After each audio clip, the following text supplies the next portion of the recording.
La dynamique de croissance mondiale est clairement moins forte qu'il y a 2 mois encore. Aux États-Unis, on voit les PMI plafonner et en Chine, on voit le début des effets de la guerre commerciale affecter la croissance chinoise. Pas de nouvelles annonces concernant la guerre commerciale. C'est l'attentisme avant la réunion du G20 qui devrait réunir Donald Trump et Xi Jinping. Oui, c'est un environnement qui reste encore anxiogène en Europe. Le projet d'accord entre l'Angleterre et l'Union européenne reste encore soumis à validation du Parlement anglais.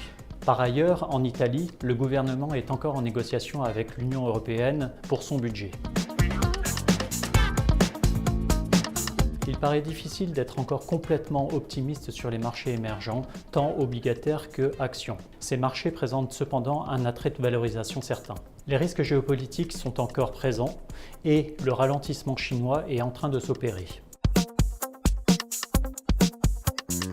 Les investisseurs restent plutôt attentistes dans cette période. Cela dit, certains choisissent de prendre des profits sur leurs actifs dont la performance a été sur plusieurs années très positive. Je pense en particulier au secteur de la techno aux US et au high yield en général qui ont connu des flux de sortie importants au cours des dernières semaines.